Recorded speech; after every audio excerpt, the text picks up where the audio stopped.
Inner wheel of Delhi Vatika club की तरफ से पुरानी फेंके जाने वाली प्लास्टिक की बोतलों से भारत का एक सुंदर नक्शा बना दिया गया। साथ ही साथ जो सीडी हैं, जिन सीडियों के माध्यम से हम पिक्चरें देखा करते थे, गाने सुना करते थे, उन पुरानी सीडियों से यहाँ पर देखिए किस तरीके से एक वॉल के ऊपर एक पेड़ बना दिया गया है। ये वो सीढ़ियाँ हैं जिनकी अब लोगों को ज़रूरत नहीं पड़ती और ये सब कबाड़ हो चुका है। तो देखिए किस तरीके से कबाड़ की चीज़ों के द्वारा दिल्ली के बसंत कुंज स्थित मसूदपुर के प्राइमरी स्कूल के अंदर ये दोनों चीज़ें आकर्षण का केंद्र बन रही हैं। लोग यहाँ पर फ़ोटो खिंचवाते हुए नज़र आ रहे हैं, क्योंकि स्कूल में सबसे पहले होता है कि बच्चों को शिक्षा मिले, और शिक्षा इसी चीज़ से दी जाती है कि अगर आपके घर से कोई कूड़ा फेंका जाता है, तो कूड़े वाली चीज़ों से क्या-क्या बन सकता है। अमूमन पानी की बोतल हो, कोल्ड ड्रिंक की बोतल हो, उनको लोग फेंक देते हैं, जिससे कि कई सारी बीमारियाँ भी पैदा होती हैं। प्लास्टिक को लोग लगातार जिस तरीके से है किस तरीके से पर्यावरण को बर्बाद कर रही है, उसको लेकर सरकार की तरफ से कई योजनाएँ चलाई जा रही हैं। वहीं आपको बता दें कि inner wheel of Delhi Vatika club की तरफ से जो पूरी टीम है, उनके द्वारा इन चीज़ों को बनाया गया। किस तरीके से यहाँ पर ये चीज़ें हैं वो बनाई गई, जिसका कि शुभारंभ करने के लिए वसंत कुंज वार्ड के निगम पार्षद जगमोहन महलावत पहुँचे, और उन्होंने भी इन पूरी टीम के साथ-साथ इनके द्वारा ये जो काम किया गया, उसकी भी सराहना करी कि किस तरीके से ये आइडियाज़ आए और किस तरीके से तकरीबन 450 के करीब जो बोतल हैं, वो लगी। उन बोतलों से ये भारत का नक्शा पूरा आप देख सकते हैं कि जो तैयार किया गया है। साथ ही साथ सीढ़ी से एक वृक्षारोपण है, वो तैयार किया गया, और यहाँ पर देखिए कि पूरी इनर व्हील क्लब की जो टीम है, जो inner wheel of Delhi Vatika club की जो पूरी टीम है, वो यहाँ पर पहुँची है। खुद जो जगमोहन महला बसंत कुंज के निगम पार्षद है, वो यहाँ पर पहुँचे। उन्होंने पूरे काम को देखा और समझा कि किस तरीके से क्या-क्या चीज़ें हैं और कितना टाइम लगा जो इसको किया गया। तो इस पूरे काम की सराहना जो है उन्होंने भी करी। साथ ही साथ आप देखिए किस तरीके से यहाँ पर जो आने वाले दिनों में आगे की क्या रणनीति रहेगी, किस तरीके से आगे क्या-क्या चीज़ें इनर व्हील क्लब जो है उनके द्वारा बनाया जाएगा, जो inner wheel of Delhi Vatika club है, उनके द्वारा क्या-क्या चीज़ें हैं वो बनाई जाएँगी, उसको लेकर भी यहाँ पर जो है निगम पार्षद से जो है डिस्कस किया गया। और निगम पार्षद ने भी कहा कि अगर उनको किसी भी तरीके की सरकारी मदद जो भी चाहिए, चाहे अगर पार्क में किसी एक्टिविटी को करना है, तो उसके लिए वो स्वयं खुद मौजूद रहेंगे। साथ ही साथ डिपार्टमेंट के जो लोग हैं, वो भी मौजूद रहेंगे। तो ज़ाहिर-सी बात है कि पर्यावरण को लेकर लगातार जिस तरीके से सरकार की तरफ से जागरूकता अभियान चलाए जा रहे हैं, वहीं इस तरीके से क्लब के जो लोग हैं, वो भी सामने आ रहे हैं, क्योंकि inner wheel of Delhi Vatika club की तरफ से लगातार ये कोशिश रहती है कि हर ज़रूरतमंद की मदद करी जाए, समाज में उस तरीके के कार्य किए जाएँ जो कि लोगों तक पहुँचे।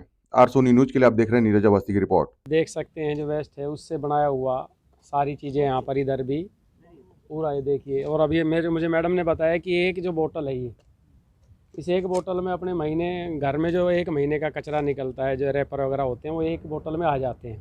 तो आप ध्यान कर सकते हैं 350-400 से ज़्यादा बोतल लगी हुई है। तो 350-400 घरों का एक महीने का वेस्ट बनाकर ये भारत का हमारा नक्शा बनाया है। और ये भारत का नक्शा ही नहीं, ये विचार है कि अगर आप सब लोग संगठित होकर पर्यावरण को बचाने के लिए प्रयास करेंगे तो कुछ भी हो सकता है। और ये वो संस्था है जो सरकार का, इनको कोई डोनेट कुछ नहीं होता है। ये अपनी स्वयं इच्छा से हमारा समाज, हमारा क्षेत्र, हमारा घर, हमारा कॉलोनी साफ़ सुथरी रहे। और ये इतना बड़ा मैसेज है, अगर सभी देशवासी इस बात को सोच लें तो मुझे ऐसा लगता है जो पर्यावरण के क्षेत्र में जो पूरा विश्व आज किसी ना किसी तरह से परेशान है, उससे मुक्ति मिल सकती है। जिस तरीके से अभी आपने कहा है कि एक पार्क भी आप लोग देंगे इनको कि जिस तरीके से ये लोग डेवलप करें, तो आपका किस तरीके का सहयोग रहेगा, क्योंकि आप पार्षद हैं यहाँ के, किस तरीके का सहयोग रहेगा आपका? मेरा तो पहले भी इन क्षेत्र में मैं काम करता रहा था और मुझे इस तरह की बहनें मिले हैं जो खुद स्वयं प्रेरणा से इनर व्हील जो हमारा वसंत वाटिका क्लब है, उसकी मदद से वसंत कुंज में हम एक पार्क नहीं, मैं तो चाहूँगा बहनें उनको और भी ज़्यादा से ज़्यादा इनर व्हील के जो साथी हैं लें, क्योंकि बहुत सारे पार्क हैं वसंत कुंज में। और हमारा पूरा सहयोग रहेगा, जहाँ हमारे को ये 100% की उम्मीद करेंगे, मैं 1000% इनको दूंगा। और मेरा खुद भी फेवरेट विषय है पर्यावरण का। प्रोजेक्ट को तैयार किया और कितना टाइम लगा और क्या-क्या चीज़ें इसमें इस्तेमाल हुई, सर बता दीजिए? एक्चुअली क्या है कि ये प्लास्टिक की बॉटल्स हैं, इसमें हमने poly bags, one time use जो पॉली बैग्स हैं वो हमने इसको फ़िल करे। नियर अबाउट 1 साल लगा मुझे ये सारी बॉटल्स फ़िल करने के लिए। और इसमें सबसे ज़्यादा मतलब हमारे सारे क्लब मेंबर्स का सहयोग है। जैसे ज्योति जी ने बहुत एफ़र्ट्स करे हैं, अंजू रहेजा ने बहुत एफ़र्ट्स करे हैं, और अंजू इसको शुरू से करती आई है। तो इसको हमने फिल करा और फिर उसके बाद ये पेंट वगैरह करा। तो इस तरीके से एक माइंड में आया कि हम एक मैप बनाएं लाइक, तो वो हमने ये करा है इसके लिए। स्कूल ही आप लोगों ने क्यों चुना? स्कूल के अंदर किस तरीके से, क्या बच्चों को भी इसके लिए प्रेरित करेंगे? जी बिल्कुल, इसीलिए स्कूल हमने चूज़ करा क्योंकि बच्चे प्रेरित होंगे कि हमें ई वेस्ट को कैसे करना है, उसका यूटिलाइज़ कैसे करना है, वो मोटिवेट होंगे इसके लिए।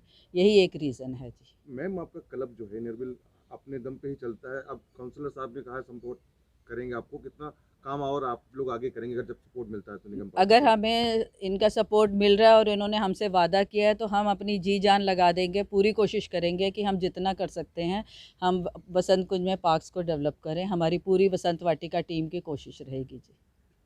क्योंकि चीजें शुरुआत करी, यहाँ जी, पे जी। आपने क्या बनाया जो आपके पीछे बना हुआ है? आप देखिए कि पुरानी सीडीज़ जो हैं उनको हम लोगों ने यहाँ चिपका करके एक पेड़ बनाया है और बच्चों को ये संदेश देने की कोशिश की है कि हर जो चीज़ वेस्ट है वो तब तक वेस्ट नहीं मानी जाएगी जब तक हम उसको रीयूज़ नहीं करेंगे। तो बच्चों को हमने रीयूज़, रिड्यूस और रिसाइकिल ये हमने मैसेज देने की कोशिश की है कि इसके द्वारा बच्चे भी प्रेरित हो रहे हैं कि हमें जो है अपने जितने घर में वेस्ट है मटेरियल उन सबको हम किसी तरह से क्रिएटिव ढंग से जोड़ सकें। साथ ही साथ मैम ये भी है कि स्कूल में बच्चे आए चाहे अगवा का, तो सेल्फी पॉइंट भी बनेगा ये। जी बिल्कुल, बिल्कुल। जब हम ये बना रहे थे तो बच्चे बहुत ज़्यादा एक्साइटेड होते हैं कि मैम ये कब कंप्लीट होगा, और हमारे यहाँ पर भी सब लोग पूरा स्टाफ बड़ी बेसब्री से इंतज़ार कर रहा था कि कब ये पूरा होगा। और अभी तो छुट्टियाँ हैं, लेकिन जैसे ही छुट्टियाँ ख़त्म होंगी मुझे पूरी उम्मीद है कि हमारे पूरे ज़ोन में इस वॉल की चर्चा होने वाली है। ये जो है सबसे पहले हमारी पास्ट प्रेसिडेंट अंजू रहेजा ने स्टार्ट किया। इन्होंने इको ब्रिक्स का काम स्टार्ट किया और उसके साथ साथ फिर हमारे पूरी टीम ने मिलकर के इसको एग्जीक्यूट किया। नीतू उप्पल हमारी सेक्रेटरी, इन्होंने भी बहुत मेहनत की और सबसे ज़्यादा क्रेडिट जाता है चंचल जी को, जिन्होंने दिन रात हमारे मतलब वो पूरा टाइम हमारे साथ रही, प्रेजेंट रही। रोज़ी चावला सब लोग साथ रहे और डेली आकर के हम लोग खुद से कोशिश करते थे कि जितना भी काम हम खुद से यहाँ पर आकर के कर सकते हैं, तो सबका टीम एफर्ट रहा है। मैं पास्ट प्रेसिडेंट हूँ IWC वसंत वाटिका की। 2018-19 में मैं प्रेसिडेंट थी और उस टाइम पे मैंने ये प्रोजेक्ट स्टार्ट किया था इको ब्रिक्स का। मैं जुड़ी हुई एनवायरमेंटलिस्ट अश्विनी खुराना एंड डिकी भूतिया जी के साथ। उनसे ही मुझे पता लगा कि ये इको ब्रिक्स हैं। ये इको ब्रिक्स कैसे बनती हैं वो मैं बताना ज़रूर चाहूँगी, क्योंकि इसके अंदर हमने ये हमारी जो बॉटल्स है हमेशा कूड़े में जाती हैं और घर का जितना भी कूड़ा होता है वो भी ऐसे ही जाता है। तो हमने ये सेव करने के लिए, अर्थ सेव के लिए, तो ये वाली जो बॉटल्स बनाई उसके अंदर हमने जो वन टाइम यूज़ प्लास्टिक है, हम तो वैसे पॉलीथीन यूज़ ही नहीं करते अपने घर में, बट जाने अनचाहे बहुत सारा घर पर आ ही जाता है प्लास्टिक, राइट। तो उसको हमने इसके अंदर फिल करना शुरू किया और इसको फिल करते करते तो इसको ऐसे डंडी से दबा दबा के फिल कर देते हैं कि एक ब्रिक की तरह बन जाता है। तो फिर इसको हम इको ब्रिक का नाम देते हैं। तो आप इसको ब्रिक की जगह कहीं भी यूज़ कर सकते हो, कहीं भी का मतलब कहीं भी। 2018 में हमने इससे बेंच बनाया था, फिर हमने इससे गेम्स भी बनाई, बच्चों के लिए स्टडी टेबल वगैरह भी बनाए।